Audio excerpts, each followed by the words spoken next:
E o que vão ver de seguida são então 2 exemplos, baseados em 2 filmes de que eu gosto e que me ajudaram imenso quando eu comecei a desenhar.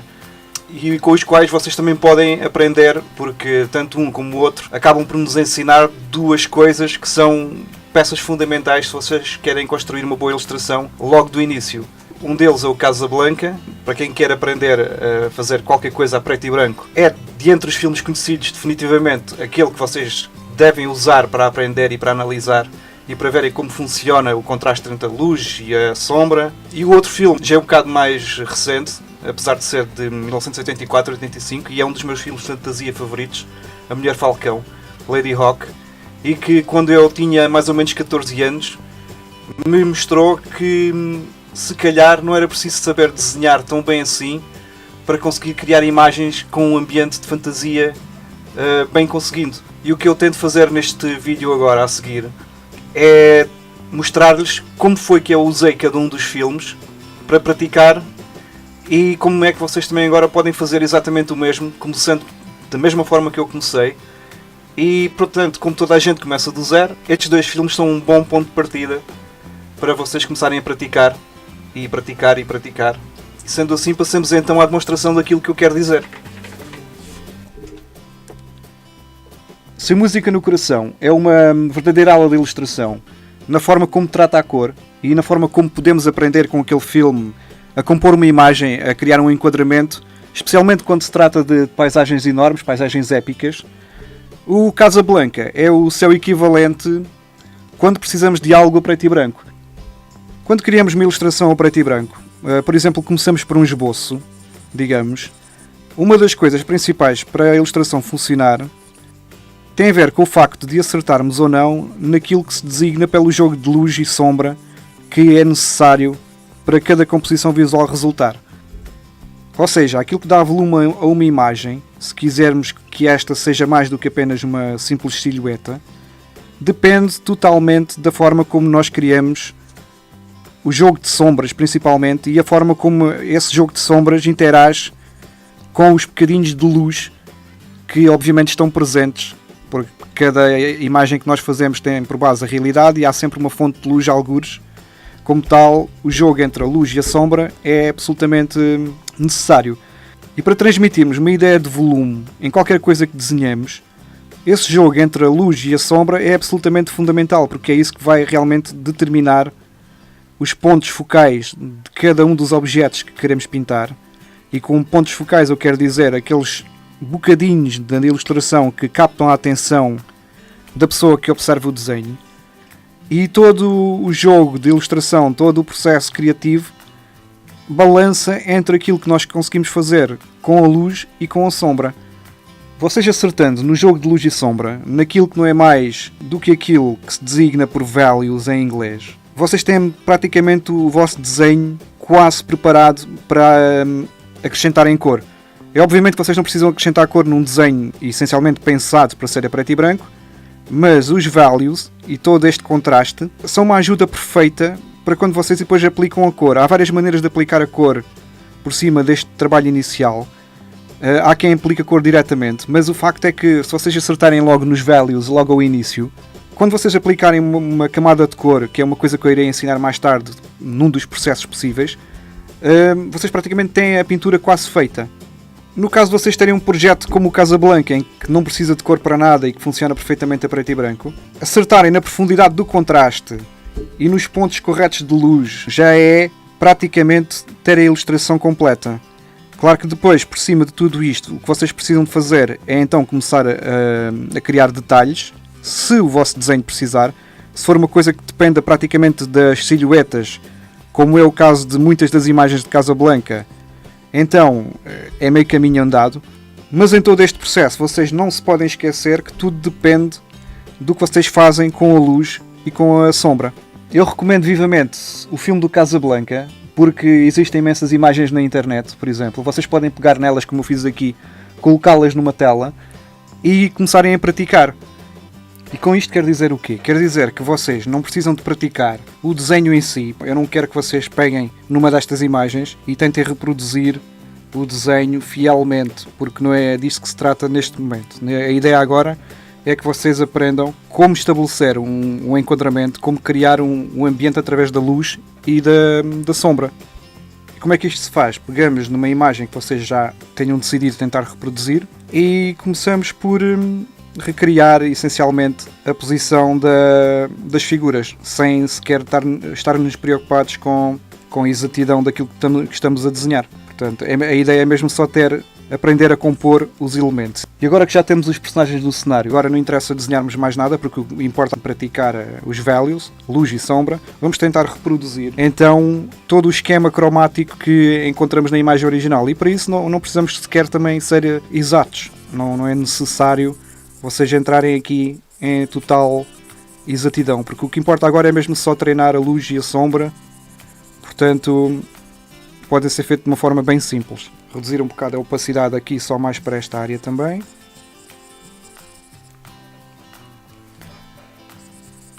Para o personagem principal, neste caso o Humphrey Bogart, que está na sombra, o tratamento é exatamente o mesmo. Podem deixar esta parte logo de luz aqui porque representa exatamente a que estão a ver aqui no ecrã, ao lado.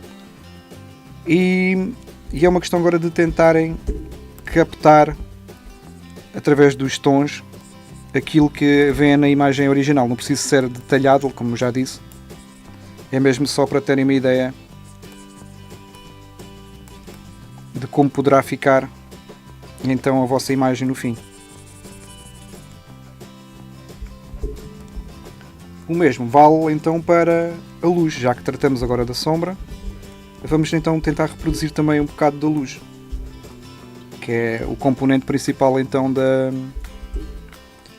Mais uma vez, não precisam seguir exatamente o que está na imagem, porque isto varia muito consoante de ilustração para ilustração, portanto não há grande problema vocês enganarem-se no que é que quer que seja.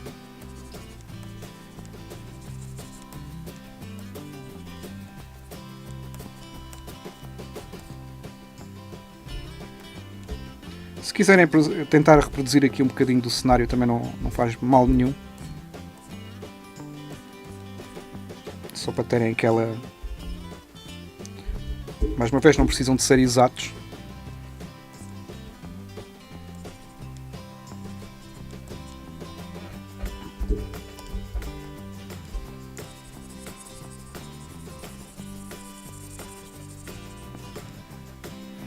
E pronto, têm aqui mais ou menos a composição que vocês veem no filme, mais ou menos reproduzida.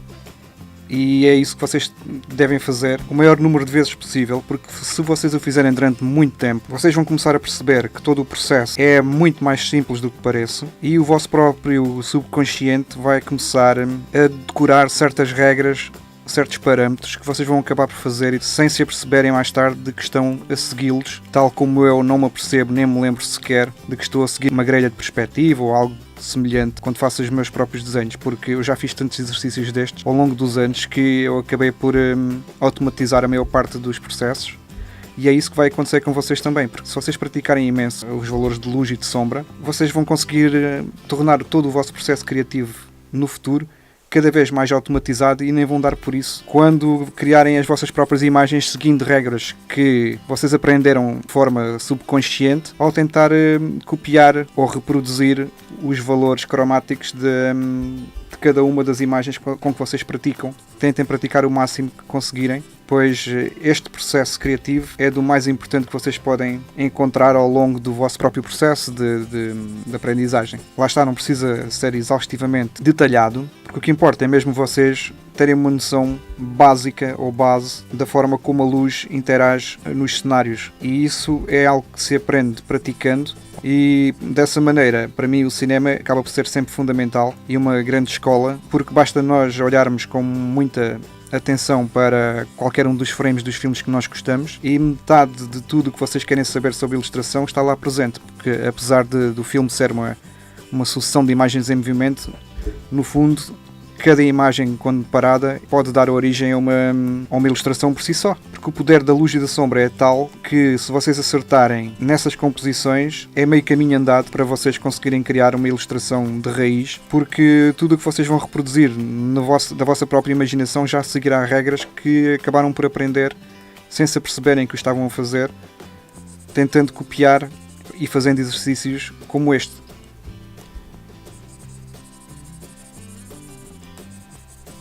Mais uma vez, eu volto a dizer, isto não está extremamente preciso, porque não precisa de o ser. É só para vocês terem uma ideia base. E tudo o que vem aqui, na forma como eu tento interpretar a luz e as sombras, é informação extremamente importante para a composição das imagens. Até mesmo trabalhos em cor têm por base este tipo de planeamento, como eu irei demonstrar ainda lá mais para a frente. Mas para já, tudo está nos values. Vocês acertam nos values e têm metade da imagem terminada.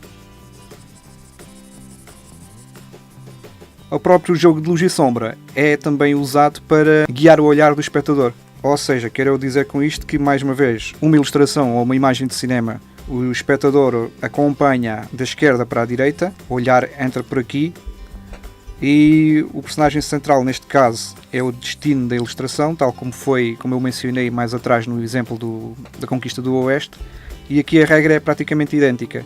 Este personagem é quase o personagem introdutório para a composição principal, que é esta. O olhar entra por aqui, a luz é definida por este ângulo e todas as fontes de luz secundárias, neste caso que incidem aqui sobre o cenário, estão a ser transmitidas de um ângulo diferente de propósito para não confundir o olhar subconsciente do espectador quando ele naturalmente olha para a composição da esquerda para a direita. Esta luz principal é usada para compor tudo o que se passa no primeiro plano ou no plano secundário, e a luz terciária ou secundária que vem deste lado, apontando aqui para esta parte, está a ser usada precisamente na direção oposta para depois compor os detalhes do cenário, que neste caso, como podem ver na imagem original, nem é um cenário muito detalhado, porque está desfocado, visto que o que importa nesta composição em particular é mesmo dar primazia aos personagens, começando por aqui e terminando no Humphrey Bogart, que não é por acaso que está iluminado e ele está vestido de branco, porque o próprio cinema a preto e branco tinha regras de composição muito bem pensadas, e este pormenor dele usar um fato branco também não é por acaso. Ou seja, tudo numa imagem de cinema, neste caso do Casablanca, está composta de forma a guiar o olhar do espectador, que nem faz ideia que está a ser guiado quase pela mão, tudo através do jogo de luz e de sombra. Outra das razões porque o Casablanca é um excelente filme para vocês praticarem tudo o que tem a ver com values e com luz e com sombra é porque nem todas as cenas desta obra cinematográfica dependem de contrastes excessivos entre o claro e o escuro. Há cenas que são completamente brilhantes e iluminadas como esta, mas que no entanto são um verdadeiro exemplo de como é que se pode guiar o olhar do espectador sem este se aperceber de que está a ser guiado, para compor uma imagem, neste caso uma sequência. Vocês vão notar que esta imagem faz parte de uma sequência musical no filme, mas aquilo que vocês não reparam desta vez é que tudo o que são zonas menos iluminadas nesta sequência estão na parte de baixo do enquadramento. Praticamente tudo o que são partes mais escuras, como esta, quase que formam um primeiro plano, mas desta vez são completamente secundárias, quase terciárias. A única particularidade que elas têm aqui é servirem de enquadramento para que toda esta zona depois brilhe. E toda esta zona brilhante desta vez é importante porquê?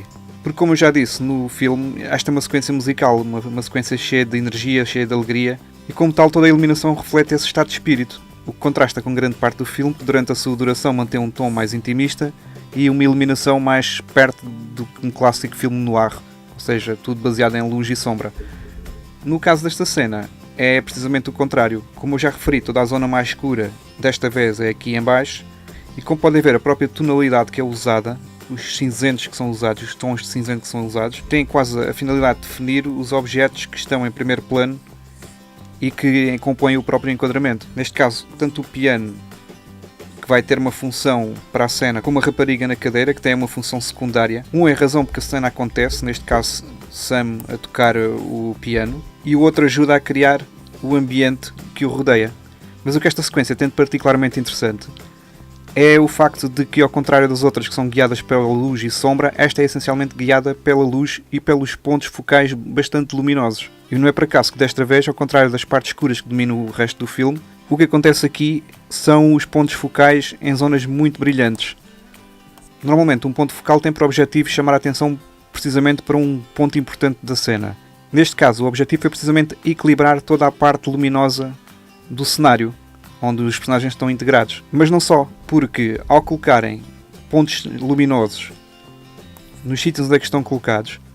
Isto faz com que o olhar do espectador, ao entrar da esquerda para a direita, desta vez não se centre apenas num plano horizontal, que está cá, apesar de tudo, mas como este cenário faz parte de uma sequência musical, a ideia foi com que desta vez o próprio olhar do espectador quase que acompanhasse a energia da própria sequência e da forma como a câmera se move depois nesta cena. Vocês estão a ver isto aqui apenas numa imagem parada, mas se virem o filme, quando a câmera roda, sejam de reparar que estes pontos luminosos mantêm-se sempre dentro do enquadramento. E porquê?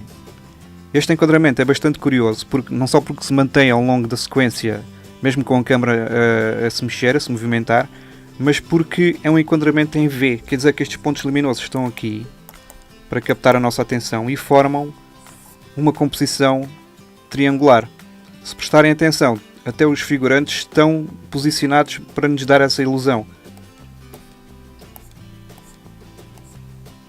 Tudo nesta composição foi pensado para criar uma sequência dinâmica que foi conseguido precisamente pela forma como tudo está colocado. Quando a própria música da cena está a tocar, o nosso olhar é automaticamente conduzido por aqui.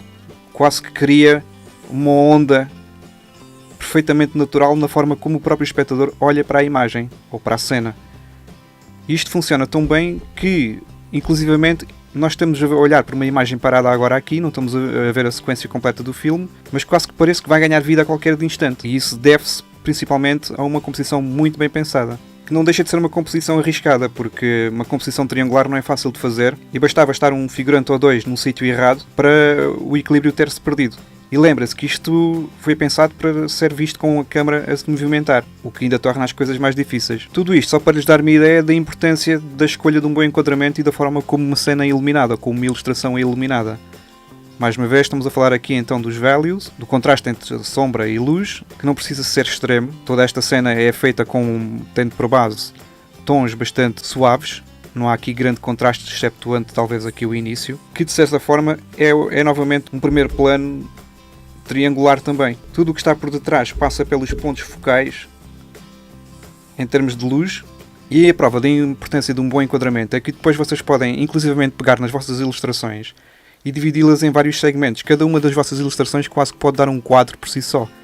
E esta cena do filme é um bom exemplo disso. A grande prova de que este enquadramento é extraordinariamente bem feito é que vocês dividem esta imagem em várias ilustrações, em vários segmentos, e poderiam fazer um póster de cada um deles.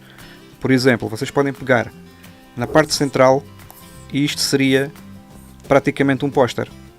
Vejam só o equilíbrio que há aqui entre o personagem, os dois figurantes, a própria forma como o cenário depois está. O mesmo vale para o lado, podem pegar aqui no lado e isto seria por si só um quadro.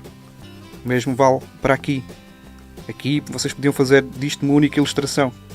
O mesmo vale se quisessem fazer algo num 16:9 mais moderno. Tudo resulta, tudo está bem equilibrado. Seja aqui, seja aqui, seja aqui. E isto não aconteceria se toda a imagem no seu global não tivesse sido extremamente bem pensada para funcionar. E mais uma vez lembro que isto foi pensado para funcionar com a câmera em movimento.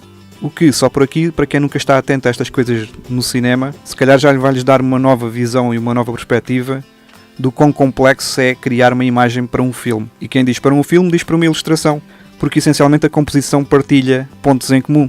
E é por isso que é tão importante vocês verem filmes e verem cinema e verem bom cinema bem filmado e bem fotografado e bem montado, porque já muito artista começou do nada, aprendendo apenas a desenhar e a pintar e a compor uma imagem, observando os seus filmes favoritos e tentando aprender com eles.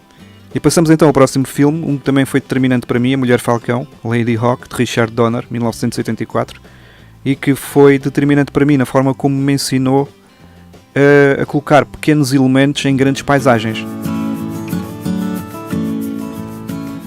E o que vocês veem no ecrã chama-se Lady Hawk, A Mulher Falcão, e é referente a um filme que estreou em Portugal por volta de 84, 85, tinha eu 14 anos, e que eu tive a sorte de ver no cinema sem fazer a mais pequena ideia do que ia encontrar pela frente na altura. Tinha visto o cartaz, como era óbvio, à porta de entrada do cinema, mas estamos a falar de uma altura onde não havia internet, não havia comunicação sobre nada na televisão. Os filmes apareciam nas salas sem nós fazermos a mais pequena ideia sobre o que é que eram. E Ladyhawke foi um daqueles que me pareceu completamente de surpresa, um sábado à tarde. Para mim foi ótimo, porque eu sempre que ia ao cinema estava na esperança de que houvesse um filme de ficção científica ou de fantasia, que naquela época eram raríssimos. E nesse sábado apareceu-me pela frente então um filme que me marcou muito mais do que eu poderia pensar quando eu entrei no cinema naquele dia, e que desde aquele instante se tornou quase uma peça essencial na forma como eu aprendi a desenhar paisagens. O Mulher Falcão ainda é hoje um daqueles filmes que eu recomendo a toda a gente que quer aprender a desenhar paisagens, pela forma como podemos aprender como inserir pequenos elementos num contexto muito maior, numa paisagem muito mais épica. Há sempre novamente aquela ideia de muita gente que nunca desenhou, que diz: eu não consigo desenhar, não tenho qualquer talento para isto.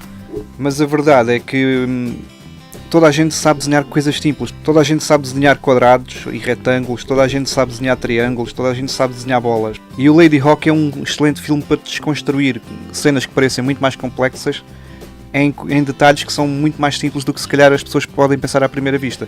E por exemplo, se vocês virem aqui nesta sequência, nesta imagem retirada do filme, há muito pouca coisa aqui que uma pessoa comum não saiba desenhar. E quando eu digo desenhar de forma imediata e espontânea, sem pensar sequer nos detalhes. Não vamos aqui falar de anatomia ou o que quer que seja.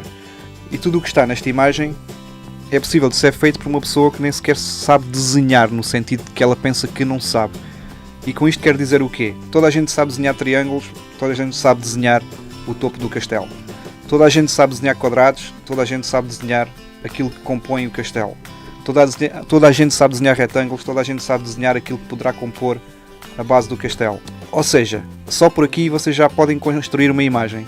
Já têm aqui uma base que lhes poderá ser bastante útil para depois avançarem para coisas mais complexas. E a forma como eu aprendi a desenhar com este filme tem a ver com o seguinte. Lembrem-se que na altura não havia internet, não havia nada disto passava na televisão, as revistas sobre cinema eram inexistentes. E quando se encontrava uma fotografia sobre um filme, algures num jornal ou qualquer coisa, eu recortava e colecionei bastantes imagens destas que vocês veem agora aqui. Algumas eu tinha recortado de revistas e tentei copiar da forma que eu vou demonstrar agora, como vocês também podem começar a aprender do nada. Ou seja, vocês podem pegar numa imagem como esta, começar por reproduzir as formas base que compõem esta imagem, porque essencialmente é composta por uma linha em diagonal, que neste caso é o horizonte. Uma pessoa que não sabe desenhar pode começar por fazer isto no seu exemplo. Não precisa ser exatamente correta, basta fazer isto. O que é que a imagem contém mais? Contém um castelo e contém os elementos dos cavaleiros, inclusivamente montanhas lá mais ao fundo. Podemos até começar pelas montanhas lá mais ao fundo, que normalmente até eu costumo colocar em último, mas só como por exemplo, vocês terem uma ideia, faz conta que existem mais montanhas lá ao fundo. E agora o castelo como eu já referi, é composto por pequenas formas de base, triângulos, quadrados. O que vocês querem fazer neste caso é tentar reproduzir exatamente a mesma composição visual, não são os detalhes.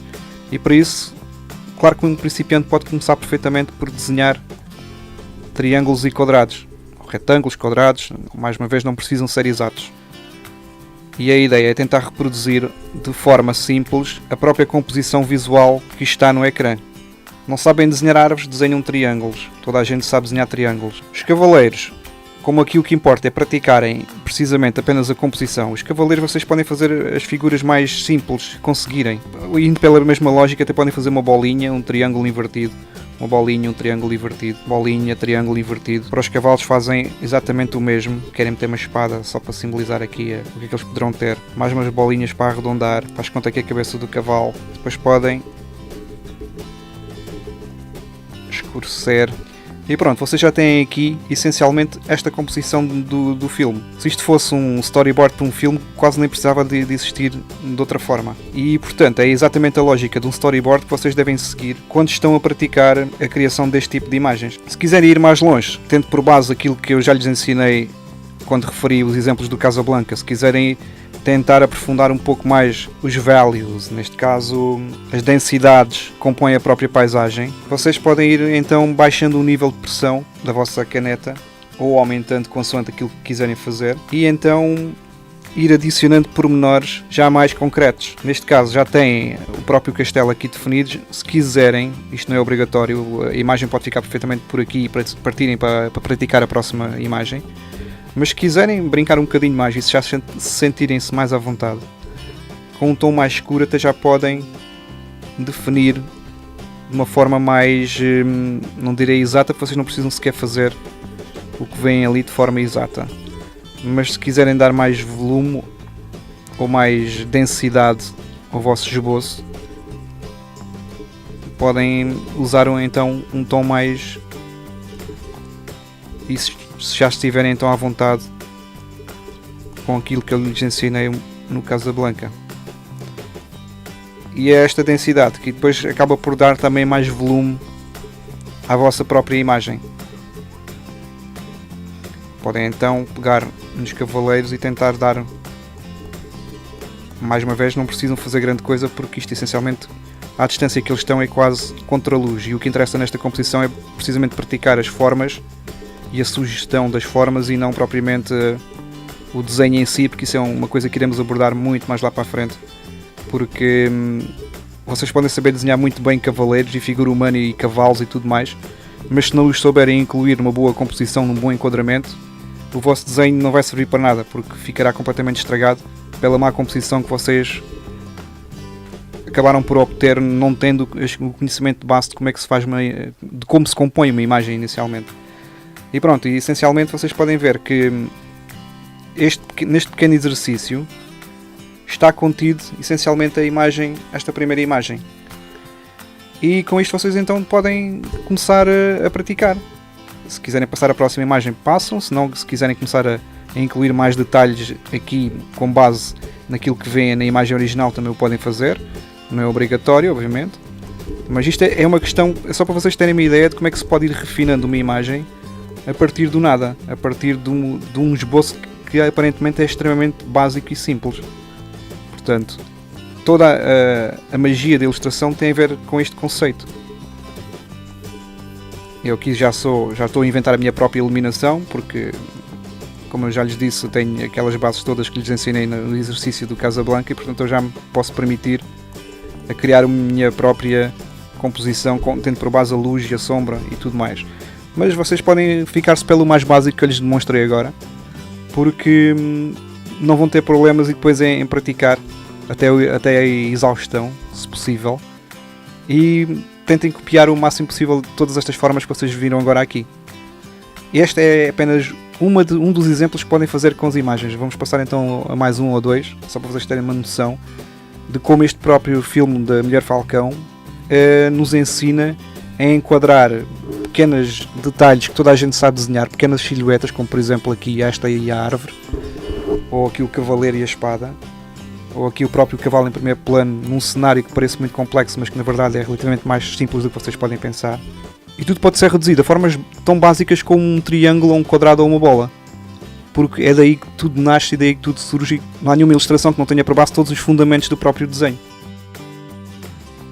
Quando eu vi este filme, uma das imagens que mais me ficou na cabeça, não foi particularmente esta que eu comecei por lhes ensinar agora, do castelo e dos cavaleiros, mas foi a imagem que se tornou icónica, essencialmente, e que representa todo o filme em si. É esta famosa imagem de Rutger Hauer cavalgar com o falcão em direção ao pôr do sol, com a árvore no enquadramento e a colina. E foi esta a imagem que eu pratiquei de memória, porque era daquelas imagens do filme que era essencialmente fácil de decorar. Portanto, eu levei meses a desenhar e a tentar redesenhar esta imagem de memória para tentar reproduzir a atmosfera do filme. E foi precisamente o facto de ter desenhado e redesenhado tantas vezes esta sequência que acabou por mudar um bocado as bases da forma como funcionam os enquadramentos. Neste caso, os enquadramentos de cinema, mas que se traduz perfeitamente para um livro de ilustração também, e ainda hoje eu continuo a usar. Esta que vocês veem agora aqui, do cavaleiro e da silhueta, foi essencialmente, se calhar, talvez a minha primeira tentativa de criar algo nestes moldes, neste tipo de técnica de silhueta. Lembro-me de ter sido do cinema, vir para casa e tentar pegar uma folha e fazer isto que estou agora exatamente aqui a fazer, para vocês terem uma ideia de como é que tudo não é tão complexo, ou não precisa de ser tão difícil como quanto vocês pensam. Mais uma vez, um plano inclinado. Este tipo de planos é usado, não é por acaso. Esta sequência podia perfeitamente ter sido filmada assim.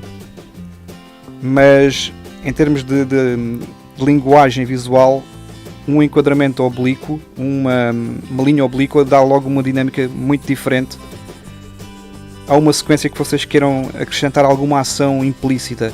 É óbvio que isto não é uma sequência de ação, mas só o facto do horizonte estar inclinado já dá uma dinâmica muito mais movimentada do que seria se tivesse apenas uma composição horizontal. Portanto, o que eu fiz foi exatamente isto que eu estou agora aqui a fazer. Mais uma vez, vocês também não precisam ser exaustivos na vossa forma da árvore. O que interessa aqui é praticar as silhuetas e os enquadramentos, porque é isso que vocês precisam fazer o máximo de vezes que conseguirem. Só depois de vocês conseguirem fazer um bom enquadramento de forma muito simples, muito básica, sem grandes detalhes nos desenhos, é que vocês estarão prontos para passar à fase seguinte, que é aquela que toda a gente se refere como o aprender a desenhar. Mais uma vez, se vocês treinarem e começarem a ficar bons nesta coisa das silhuetas, o aprender a desenhar quase que se torna, eu não direi secundário, porque é sempre importante para muita coisa, obviamente, mas vocês não precisarão muitas vezes de desenhar naquele contexto mais sério para conseguir uma imagem tão poderosa como esta que vocês veem no filme da Mulher Falcão. E eu estou a seguir mais ou menos o que eu fiz quando era criança, 14, 15 anos, vim para casa e fiz exatamente isto. E esta silhueta do Rutger Hauer aqui, curiosamente, é uma das razões porque todas as minhas ilustrações ainda hoje têm silhuetas deste estilo. Porque foi captado precisamente deste momento. O que eu estou a tentar fazer agora aqui, como ideia é também vocês praticarem um bocado a continuidade daquilo que eu lhes demonstrei quando falei sobre o Casablanca. Apesar de eu ter feito este exemplo agora aqui com um tom muito carregado, se calhar até demasiado carregado do que eu devia ter feito, vocês podem sempre complementar um bocado a imagem com um tom mais suave, então na parte de fundo, que representa aquele twilight, digamos, aquele pôr do sol, aquele lusco-fusco que está presente na imagem de cinema original. Podem ver, ficará mais ou menos a mesma atmosfera. Mais uma vez, reafirmo, vocês não precisam estar aqui em pormenor, a ideia não é representar sequer as proporções corretas do que vem no desenho original, nem nada que se pareça, é mesmo só vocês tentarem apanhar o ambiente da imagem que estão a tentar reproduzir. Aqui trata-se tudo do ambiente e do enquadramento, portanto esqueçam os detalhes, porque não é por aí que vocês vão se tornar melhores artistas nesta fase. Esqueçam os detalhes, foquem-se apenas naquilo que é importante, e neste caso é contar uma história pela silhueta, que é exatamente disto que se trata neste momento. E pronto, mais ou menos aqui também tem outro exemplo daquilo que poderá ser mais um exercício que vocês deverão fazer o máximo que conseguirem, basicamente. Se quiserem brincar um bocadinho com a cor também podem, mas nesta fase não é necessário, porque a ideia é mesmo só vocês tentarem praticar os enquadramentos.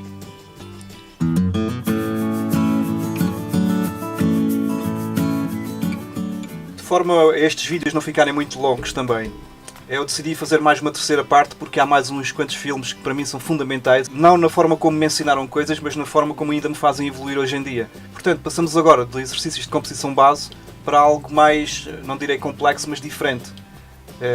O primeiro Casablanca foi sobre, essencialmente, claro-escuro, a luz, a sombra.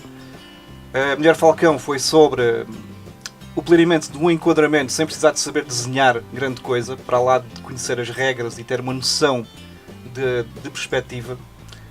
E os próximos filmes irão abordar outros temas que eu considero absolutamente fundamentais e que vocês irão precisar, sem sombra de dúvida, para conseguirem perceber uma ilustração no seu todo, seja na cor, seja mais uma vez na composição também.